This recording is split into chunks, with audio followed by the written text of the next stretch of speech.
से लेकर आ चुके हैं इस वक्त की सभी ताज़ा और बड़ी खबरें। एक एक कर आपको सारी खबरों की जानकारी देंगे। आज देश दुनिया में क्या कुछ हो रहा है। दरअसल दोस्तों, सबसे पहली जो बिग ब्रेकिंग न्यूज़ आ रही, किसानों का बड़ा ऐलान। बोले फिलहाल खट्टर को गांव में घुसने नहीं दिया जाएगा। जी हाँ, और बाबा साहब अम्बेडकर की मूर्ति का अवनारण जो है वो दलित महिला से करवाया जाएगा, ना कि खट्टर से। इसके बारे में आपको विस्तार से बताएंगे। वहीं पर दोस्तों अगली बिग ब्रेकिंग में हम आपको बता देंगे। जी हाँ, आपको बता दें दोस्तों, बीजेपी नेता का एयरपोर्ट पर ही ड्रामा शुरू। दरअसल दोस्तों आपको बता दें, उषा ठाकुर जो है वो नौटंकी करने बैठ गई। जी हाँ, एयरपोर्ट पर ही जो है कोरोना भगाने की पूजा करने लगी, जिसके बाद लोगों ने जमकर ट्रोल करना शुरू कर दिया। बोले अंधभक्ति की भी हद होती है। इसके बारे में भी आपको विस्तार से बताएंगे। वहीं पर दोस्तों अगली बिग ब्रेकिंग में हम आपको बताएंगे, गुजरात मॉडल की भयंकर तस्वीरें देखकर बौरा गए मोदी जी। जी हाँ दोस्तों, कोरोना बढ़ता जा रहा है। इंजेक्शन जो है दोस्तों वो बीजेपी ऑफिस में बांटे जा रहा है। भीड़ जो है वो अस्पतालों के बाहर लगी है। ये हालत हो गई है। इसके बारे में भी आपको बताएंगे। वहीं पर दोस्तों अगली बिग ब्रेकिंग में हम आपको बताएंगे। जी हाँ, दरअसल दोस्तों आप लोग बता दें, भाजपा पर ममता दीदी का बड़ा निशाना। बोले पूरी तरीके से बीजेपी जो है वो बौखला गई है। जी हाँ, हार जो है बर्दाश्त नहीं हो रही है मोदी और शाह से। इसके बारे में आपको विस्तार से बताएंगे। वहीं पर दोस्तों अगली बड़ी खबर में हम आपको बताएंगे। जी हाँ, दरअसल दोस्तों आप लोग बता दें, लगातार जो यहाँ पर लॉकडाउन को लेकर स्थिति बिगड़ती जा रही, जिसको लेकर असद ओवैसी भड़क गए। उनका कहना है कि फिलहाल लॉकडाउन समस्या का हल नहीं, बेचारा गरीब खाएगा कहाँ और कहाँ जाएगा अगर लॉकडाउन लगा दिया तो। जी हाँ, इस तरीके से दोस्तों असद ओवैसी ने अपनी भड़ास निकाली है मोदी सरकार पर। इसके बारे में भी आपको विस्तार से बताएंगे। वहीं पर दोस्तों मोदी के गढ़ बनारस में भयंकर तरीके से, जी दोस्तों भयंकर तरीके से हार हुई है दोस्तों बीजेपी की। आपको बता दें, एबीवीपी के छात्रों को उड़ा डाला कांग्रेस ने। जी हाँ, जरा जबरदस्त तरीके से दोस्तों बड़े पदों पर जीत हुई है। न सिर्फ इसको जीत कहा जाएगा बल्कि इसको प्रचंड जीत कहा जाएगा, क्योंकि ये मोदी का गढ़ कहलाता है दोस्तों। और मोदी के गढ़ में ही मोदी का पूरी तरीके से सफाया हो गया है। इसके बारे में भी आपको विस्तार से बताएंगे। वहीं पर दोस्तों अगली बिग ब्रेकिंग में हम आपको बताएंगे, कोरोना हुआ बेकाबू। जी हां, आपको बता दें, मोदी सरकार से वैक्सीन की लगाते लोग मांग। इसके बारे में भी आपको बताएंगे, दूसरे देशों में भेज कर किस तरीके से गलती की है मोदी जी ने। तो सारे खबरें एक एक कर देंगे। फिलहाल खैर चलिए बढ़ते हैं सबसे पहली और सबसे बड़ी खबर की ओर। दरअसल दोस्तों आप लोग बता, तीनों कृषि कानून को लेकर किसानों का गुस्सा जो है वो अब चरम सीमा पर पहुंचता जा रहा है। आपको बता दोस्तों, किसानों ने बड़ा ऐलान करते हुए कहा है कि फिलहाल खट्टर को गांव में घुसने भी नहीं दिया जाएगा। दरअसल आपको बता दोस्तों, बाबा साहब अम्बेडकर की मूर्ति का अवनारण होना है और जिसके लिए जो यहाँ पर खट्टर की बात चल रही है। किसानों ने बड़ा ऐलान कर दिया। बोले खट्टर को गांव में किसी भी तरीके से घुसने नहीं देंगे। खट्टर का पुरजोर विरोध करेंगे। और 14 तारीख के दिन दोस्तों बाबा साहब अम्बेडकर की जो मूर्ति का अवनारण है वो जो है यहाँ पर किसी दलित महिला से कराएंगे। जी हाँ, आपको बता दें दोस्तों, अब किसानों ने बड़ा ऐलान कर दिया कि फिलहाल वो बाबा साहब अम्बेडकर की मूर्ति का जो अवनारण है वो एक दलित महिला से कराएंगे। किस लिए दोस्तों? क्योंकि ये लोग हमेशा दलितों को नीचा दिखाने की कोशिश करते हैं, उनको नीचा दिखाते हैं। और आज जिस तरीके दलित समाज की बच्चियों के साथ हुआ ये आप भी जानते हैं दोस्तों, हाथरस वाला मामला भी आपको पता है। जिसके बाद अब कहीं ना कहीं दोस्तों खट्टर के खिलाफ ही किसानों ने मोर्चा खोल दिया। उनका साफ कहना है कि फिलहाल इस खट्टर को घुसने भी नहीं दिया जाएगा और जहां दिखेगा वहीं से दौड़ा कर भगाएंगे। यानी कि दोस्तों पहले ही किसान ये अल्टीमेटम दे चुके हैं कि फिलहाल अगर भारतीय जनता पार्टी के लोग यहाँ पर घुसे तो फिलहाल उनका पुरजोर तरीके से विरोध होगा। न सिर्फ विरोध होगा बल्कि उनको दौड़ा कर भगाया जाएगा। फिलहाल खैर चलिए हम बढ़ते हैं और अगली बिग ब्रेकिंग की तरफ। बता दोस्तों अगली जो बड़ी खबर निकल कर आ रही, फिलहाल मोदी सरकार को एक और बड़ा झटका। जी हाँ दोस्तों, आपको बता दें, मोदी के गढ़ बनारस में ही भारतीय जनता पार्टी की करारी हार दोस्तों, कांग्रेस ने शामिल की प्रचंड जीत। जी हाँ, दरअसल दोस्तों आप लोग बता दें, मोदी का गढ़ कहा जाने वाले बनारस में एबीवीपी के छात्रों को बड़ा झटका लगा है दोस्तों। और वहीं जो कांग्रेस के जो दोस्तों सदस्य हैं उन्होंने प्रचंड जीत हासिल कर ली है। जी हाँ दोस्तों, दरअसल दोस्तों आप लोग बता दें, NSY के जो छात्र हैं उन्होंने पूरी तरीके से एक प्रचंड जीत हासिल करी है। आपको बता दें दरअसल दोस्तों यहाँ पर जिस तरीके से ये चुनाव हुए थे और मोदी का गढ़ भी कहा जाता है दोस्तों, और इस गढ़ में जो यहाँ पर छात्र संघ जो एबीवीपी के छात्र संघ है उनका पूरी तरीके से सफाया हो गया बनारस चुनाव में। जी आपको बता दें यहाँ पर बड़े बड़े पदों पर जो है यहाँ पर सारे उपाध्यक्ष के पद पर और भी बड़े जो पद हैं उन पर सब कांग्रेस के लोग जीत गए, जिसके बाद प्रियंका गांधी ने सभी नव युवा जो है उनको बधाई दी। और दोस्तों एबीवीपी के जो छात्र थे एबीवीपी के उनका तो सफाया ही हो गया।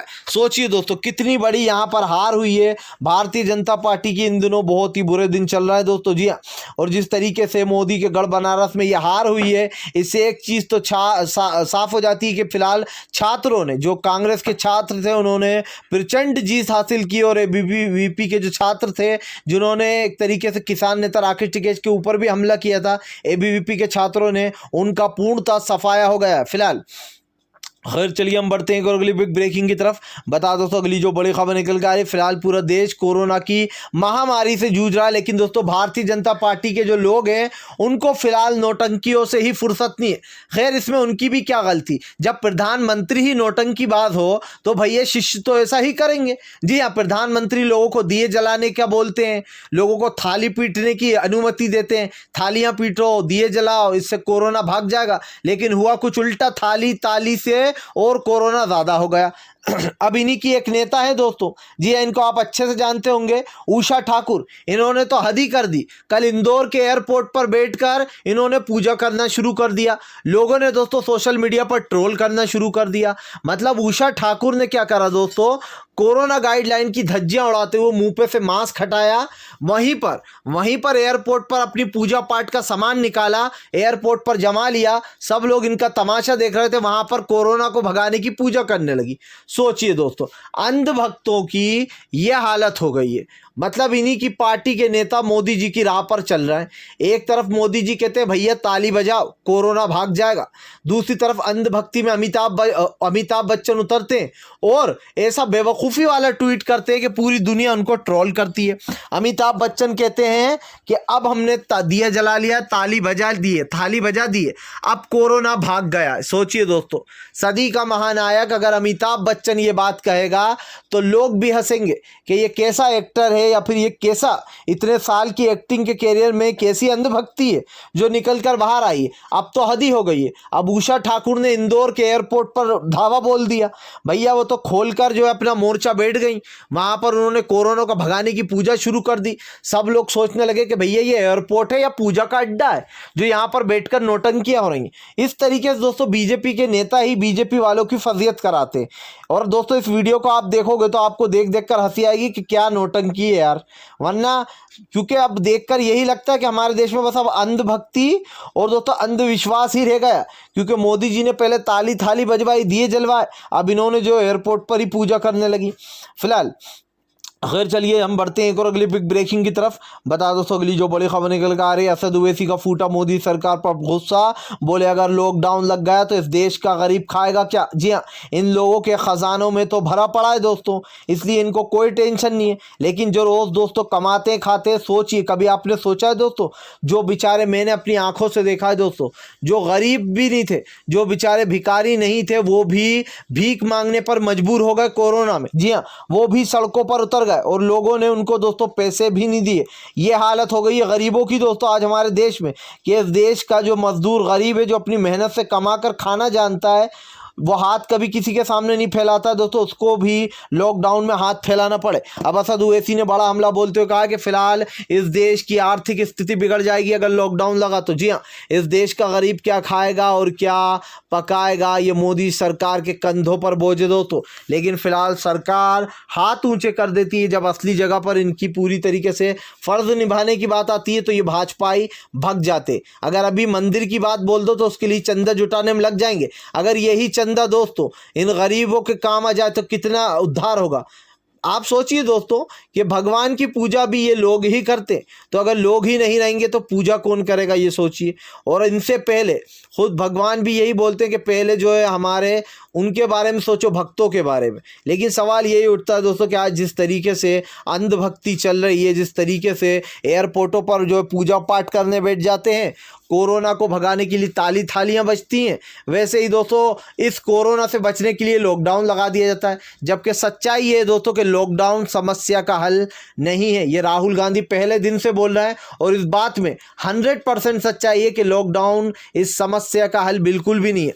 क्या नरेंद्र मोदी चाहते तो पूरे देश को कोरोना वैक्सीन नहीं लगवा सकते थे, लेकिन उन्होंने इजाज़त दी सिर्फ 45 से 65 साल वालों को। अब जो जवानों को कोरोना हो रहा है उसका जिम्मेदार कौन है दोस्तों? जो रोजाना की तादाद में संक्रमित लोग पाए जा रहे हैं। फिलहाल खैर चलिए हम बढ़ते हैं एक और अगली बिग ब्रेकिंग की तरफ। बता दोस्तों अगली जो बड़ी खबर निकल कर आ रही, फिलहाल आपको बता दें भारतीय जनता पार्टी को एक और बड़ा झटका। जी हां दोस्तों, बंगाल चुनाव में बीजेपी का हो गया है पूर्णतः सफाया। दरअसल दोस्तों आप लोग बता दें, बंगाल में अब ममता बनर्जी का चौथे चरण के बाद आंधी बदल गई है। जी हाँ, पहले चरण से ही ममता बनर्जी का दबदबा दिखाई दे रहा था, लेकिन दोस्तों चौथे चरण में जो भारतीय जनता पार्टी के लोगों के तरफ से जो हिंसा हुई उसके बाद तो मानिए दोस्तों मामला एक तरफा हो गया। अब हाल ये हो गया है कि जो लोग ममता बनर्जी के समर्थन में नहीं थे वो भी समर्थन में आ गए। जी क्योंकि दोस्तों जिस तरीके से तृणमूल के 4 लोगों को मारा गया है वो भी दोस्तों पूरी प्लानिंग के साथ। इससे एक बात तो साफ हो जाती है कि फिलहाल अब मोदी सरकार फंस चुकी है। और जो ममता बनर्जी की बात थी कि फिलहाल यहाँ पर भारतीय जनता पार्टी दंगे फैलाने आई है, अब उस पर 100% लोग यकीन कर रहे हैं और उनको इसमें सच्चाई भी दिखाई दे रही है, क्योंकि हुआ वही दोस्तों जिसका डर था। फिलहाल अगर आप भी शांतिपूर्ण ढंग से पीएम की इन सभी गलत नीतियों का दिल से विरोध करते हो और आप मानते हो ये सरकार बस एक तानाशाह सरकार है, इसको तत्काल में अपना इस्तीफा दे देना चाहिए, तो इस वीडियो को ज़्यादा से ज़्यादा शेयर कीजिए, लाइक कीजिए। और अगर आप हमारे चैनल पे पहली बार आएँ तो सब्सक्राइब करने के साथ साथ पास में एक घंटी आएगी यानी कि बेल आइकन, उसको ज़रूर दबाएं ताकि हमारे हर वीडियो की अपडेट आपको मिल पाए। हम मिलेंगे आपसे नेक्स्ट वीडियो में, तब तक के लिए वंदे मातरम, जय हिंद।